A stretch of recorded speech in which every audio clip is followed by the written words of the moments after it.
Hello everyone. I, Dr. Vinita Priyedarshi, Assistant Professor and Head Department of Political Science, today am going to deal with one of the very pertinent and important topic in political science, that is the ideology of liberalism. In this lesson, we are going to understand the meaning and the definition of liberalism, the evolution of it, and the two phases of liberalism, that is the classical and the contemporary liberalism, ending with the criticism and the critical evaluation of it. To start with, the meaning of liberalism.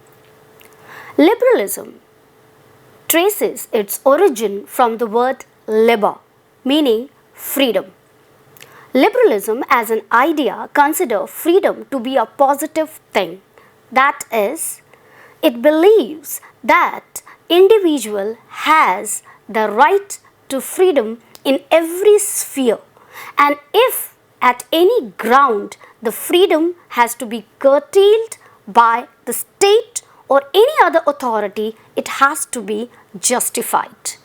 So, liberalism as an ideology believes in the absolute freedom of the individual in all aspects of life, that is social, economic, political as well as cultural. Now, starting with the evolution of it, we find that the Greeks were the precursor of the idea of liberty. They were the first to advocate the rule of self-government. That is, every individual has the right of self-determination. That is, to choose the kind of government they want. It is from here that we find the idea of liberalism evolving. However, for Greeks, the term liberty was very different from the way we understand it today.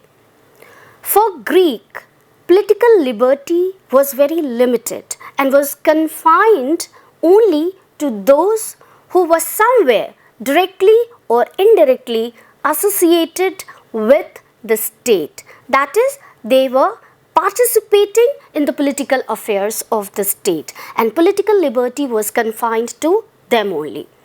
However, we know that in contemporary era, liberty means the enjoyment, the autonomy to choose whatever the individual want. So, it is not confined only to those who are in some way associated with the state.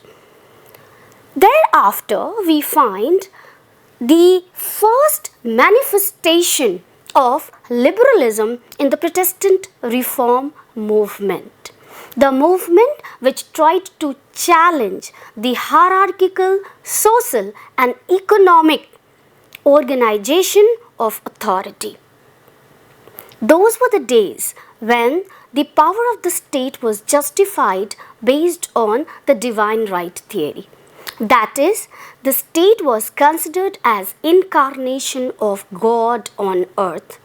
If you remember the Hegel's theory of march of God on earth, meaning thereby that a state, because it represents the God, therefore the individual had no right to question the authority of the state.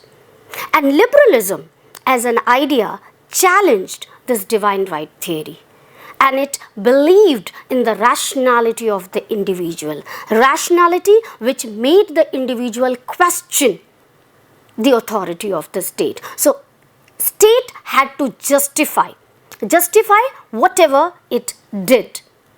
And then we start seeing the manifestations of liberalism in different countries. So, starting with the classical liberalism. The first proponent to deal with classical liberalism is John Locke. Now, John Locke started with three basic natural rights which he considers as the right to life, liberty and property. Locke considers that these are the three rights of the individual which they are born with, meaning thereby that no authority, not even the state, can take it away from them. And from here he starts and lays down the foundation of the liberal philosophy, which was later on supported by other thinkers like Adam Smith, Robert Nozick and Hayek, Hayek, Hayek. Now, these philosophers laid down certain basic assumptions of liberalism, which are known as the features or the characteristics of it. And the very first feature of liberalism is limited government, meaning that the state is only to maintain law and order, that is the police functions. So, state is not supposed to interfere in each and every aspect of individual's life.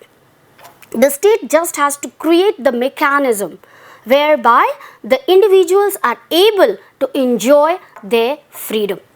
And the second basic feature of liberalism is the rule of law, meaning thereby that the state will make the law and there will be a due process of law which will be applicable on each and every individual. So, everything will be as per the law. So, there is no discrimination between any individual on any ground.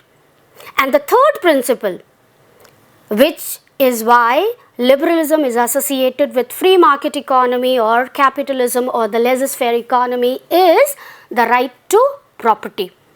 So, according to liberals, the individual has the right to unlimited property. So, everything in liberal philosophy is guided by the market principle, that is demand, supply, distribution, everything is based on the principle of the market, guided by demand, supply, profit, motive. So, these together, that is limited government, rule of law and right to property, these three together forms the core of liberalism, the liberal philosophy. So, here we find that in classical liberalism, the state has a very limited role and individual is supreme and the state exists for the individual. It is not the individual existing for the state, but rather the state exists for the benefit of the individual. And then comes the contemporary liberalism. So, why contemporary liberalism emerged? Because there were certain contradictions which was inherent in classical liberalism.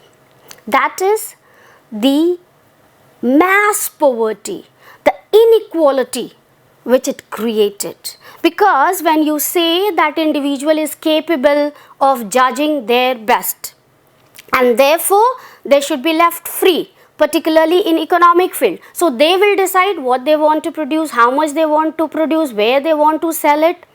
So, when every individual guided by their own interest enter into the market, there will be some who will be left behind. And this created poverty, unemployment as well as inequality. And therefore, there was a lot of criticism that was leveled against liberalism.